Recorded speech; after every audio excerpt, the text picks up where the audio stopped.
sir. Good day, classmates. We are Group 14. Our report for today is Chapter 14, the Philippine Revolution and Rizal State.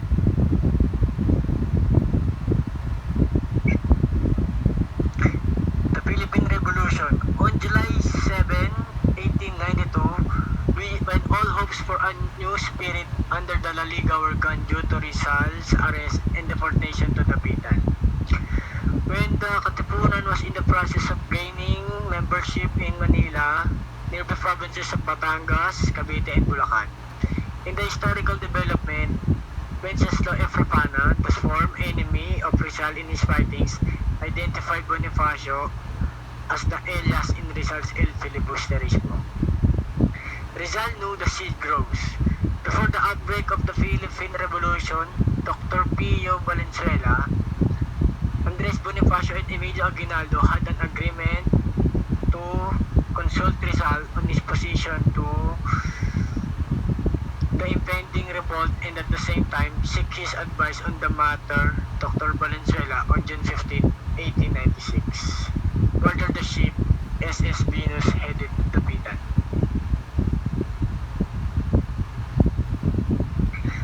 Rizal's arrest and arrival in Manila. While Jose Rizal was on the board the Spaniard that arrived in Manila on August 6, 1896, the Isla de Luzon, which was the ship that was supposed to take him to Spain, left earlier. He had to wait for the arrival of the next ship, Isla de Fanay, on September 3, 1896. Later, Rizal transferred to the steamer Castilla. While he was waiting for the ship, Isla de Fanay, that would take him to Barcelona. The Philippine Revolution broke out, and Andres Bonifacio, in August 29-30, 1896, after cutting the telephone line in the capital city, he and his forces attacked Manila, but was later forced to retreat to Walara, or Quezon City. The Rizal's trial, upon arrival of the SS Colon in Manila, the civil guards brought and escorted Rizal to Fort Santiago on orders that he would be detained and considered as incommunicado on the side of the Philippines Revolution. By the time Rizal arrived, General Emilio Aguinaldo, already captured of Cavite and Batangas, was heavily infiltrated by insurgents coming from Cavite. In Bulacan, Catipunero is still standing in their camp at the Carog de Sili, and Mariano Llanera of Nueva Ecija was fighting a jungle war together with Bonifacio, whose men just attacked San Mateo, Navotas, parts of Bataan.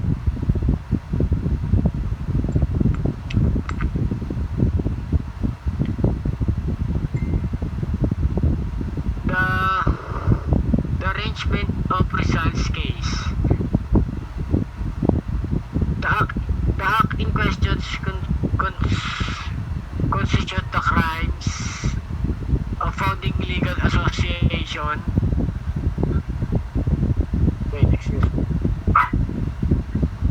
Legal association.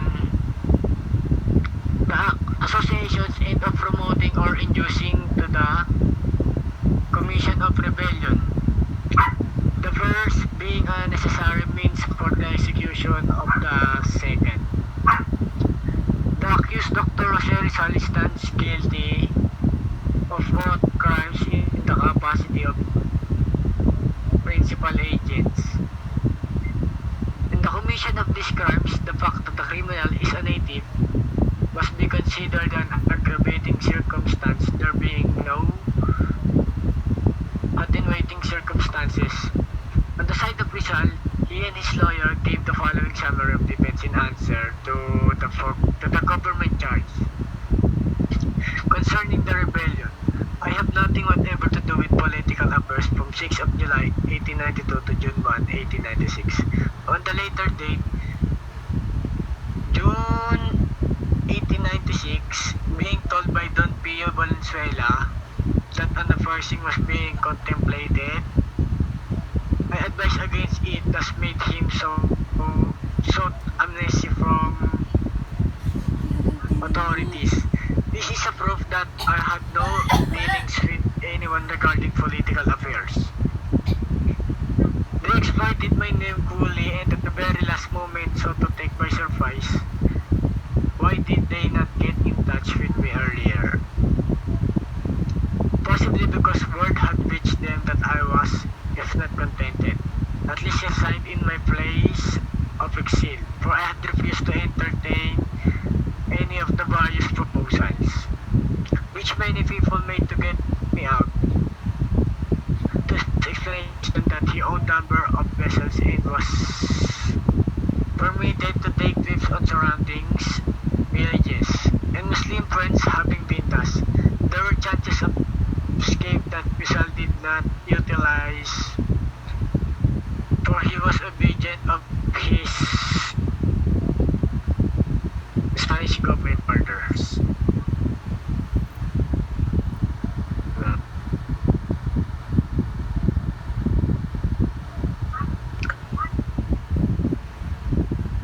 Account started gazing at laki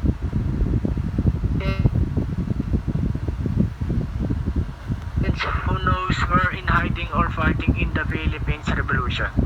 Near the place of execution in Bagong Bayan, Rizal's slaughters, the France and Spaniards awaited his fall in ground. As Rizal approached the place of executing,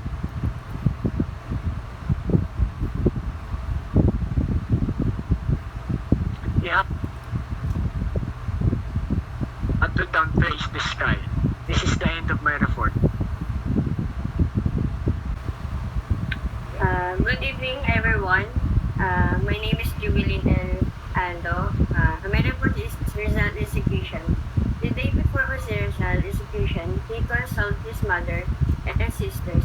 Then he gave a letter to his mother and said, "To my most beloved father, and to my very beloved mother." Another.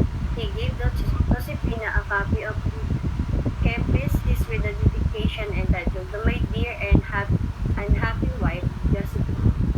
Early in the morning, on December 30, 1896, Rizal and his family consulted each other. Before the family of Lev Rizal, he gave Trinidad an alcohol lump, then said in English, "There is something inside." Trinidad understood English, because Rizal taught her to speak the language.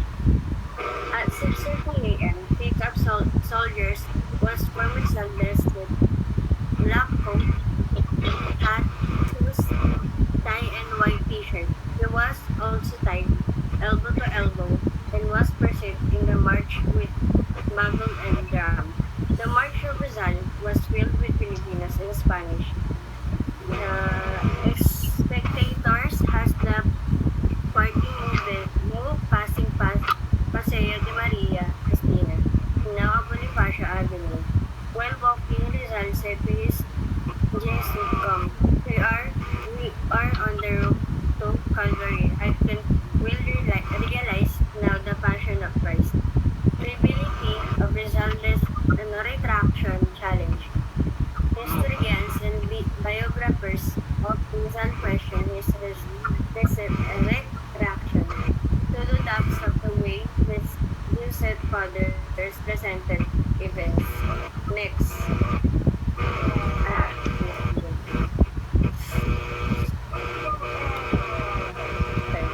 The ship picket and adjutant and served as witnesses to the signing. There was no mention of how and when the two officers signed the retraction documents. After Rizal's death, his retraction was published in the newspapers. The question is, why was the document kept secret? It was only presented after 35 years, on which many doubt the document presented was not the original. If Rizal really reacted and returned in Catholic fold, then why after his death, his body was not given to his family, which was being requested to at least give him an indecent, or for that matter, a Catholic Christian burial? At 7 a.m., December 29, 1980,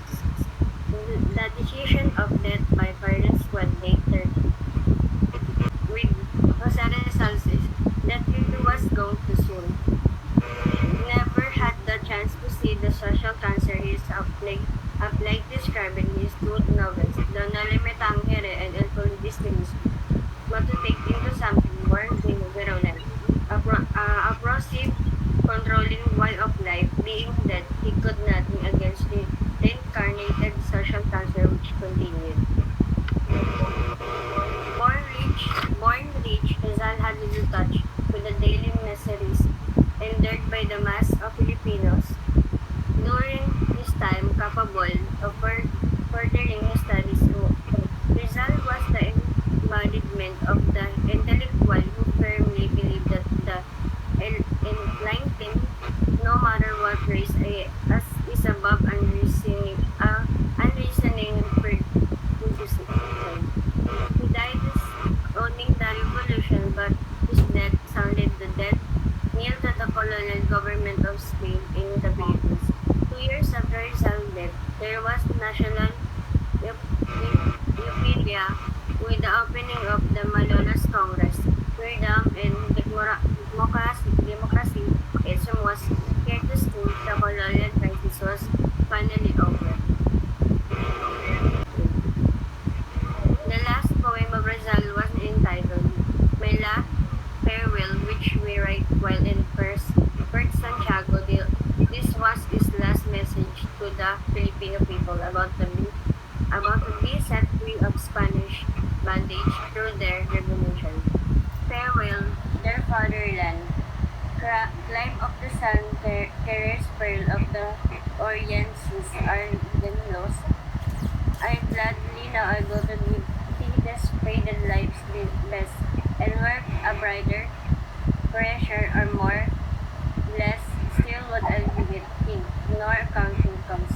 To the field of battle, with the frenzy of fight. Others given their lives without love or need.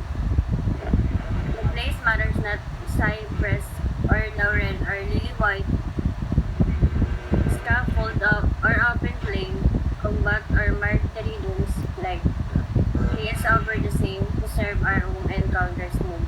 I die just when I see the dawn break through the gloom of night to herald the day of. And if color and lacking my blood thou salt take, pours out at need for the day sake, to die with these crimsons the walking me. My dreams when life first opened to me, my dreams when the hopes viewed bit high, were see the malapit. Okay na ba? Okay na yun. Thank you. That's my, that's my end. I'm Jose the third Descotidon. Let's tackle about the Rizal undated literary works.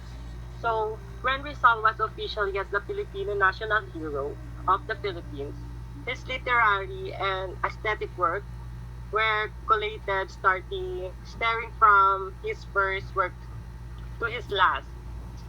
So, in the selection process, it is surprising to note the Rizal constantly writes, either for publishing or his personal hobby. The following were the literary works of Rizal found after his death.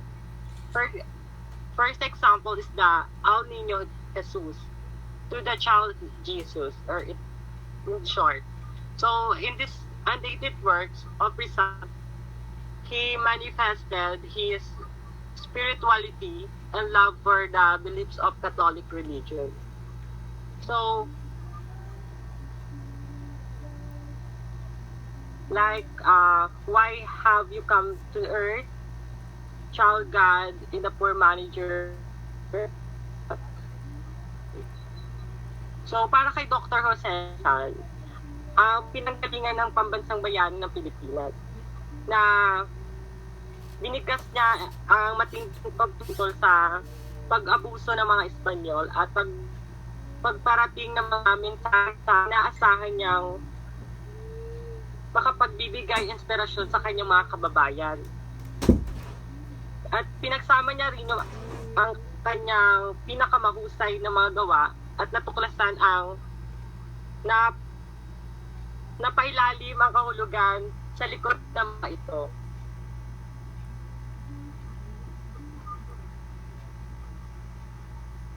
Next is the Canto Maria Clara, Song of Maria Clara.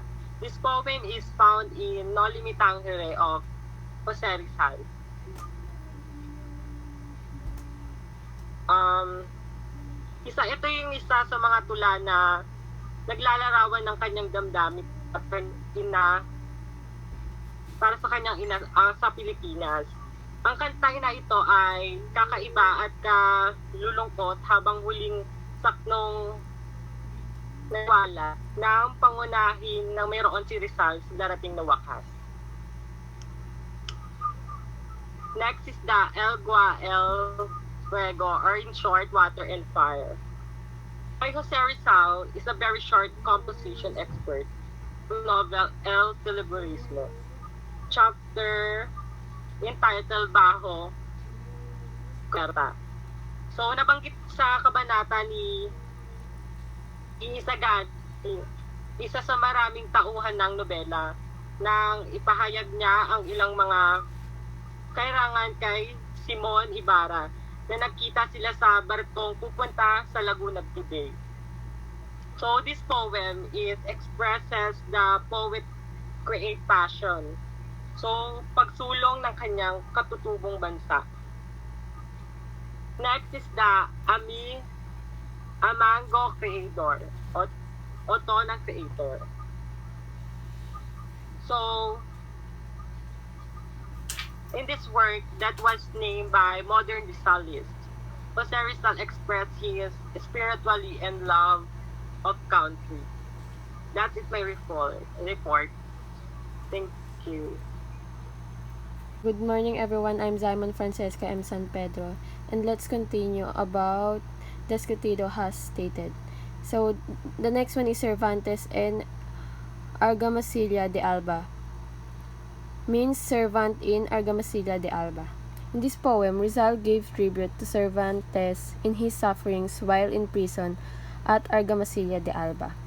He is the author of the Spanish popular book Don Quixote de la Mancha. So, the following works were published after Rizal's death. Ito yung mga poem ni Rizal na hindi niya natapos at natapos niya pala, but na-publish lang to nung namatay na siya. The first one is Los Pueblos del Archipelago Indio.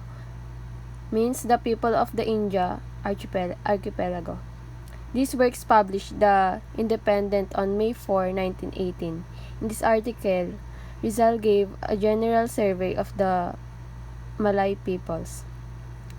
The next one is Notes on Melanesia or Malaysia and Polynesia. This is another research work of Rizal about Malay origins. His discussion covers earlier research done by European scholars. Next.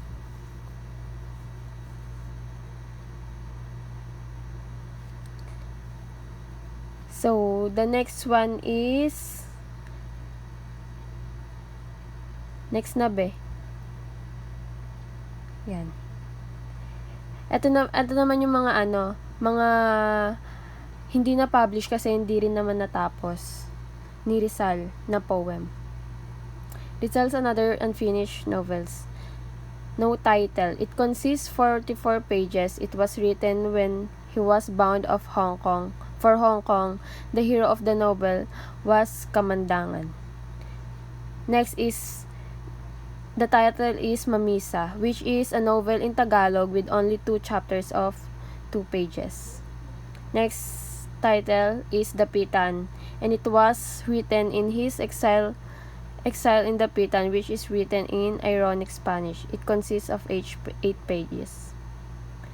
The next one is a novel about Cristobal, and this story is all about a Filipino student who returned from Europe, and it consists of 34 pages. Lastly is novel written in 2 notebooks. The first notebook contains 31 pages and the second contains 12 pages. Last is Rizal's wish after his death. I will just read it to you guys. So, this was his letter to my family. I ask you for forgiveness for the pain I caused you. But someday, I shall have to die, and it is better that I die now in the plenitude of any conscience. Dear parents and brothers, give thanks to God that I may preserve my tranquility before my death. I die resigned, hoping that with my death you will be left in peace. It is better to die than to live suffering. Console yourselves. I enjoin you to forgive one another the little meaningless of life and try to live untitled in peace. And so on and so on. This was a letter given by the Spanish government to the Philippines in February 26, 1953. This work written by Rizal while he was in Fort Santiago upon knowing his fate. This letter was published in the Documentos Rizalianos, Manila in the same year. So, before the death of Rizal, he still think of us, about us giving the peace. That's all. Thank you. Thank you. That's all. For our Report. Okay na. Wow.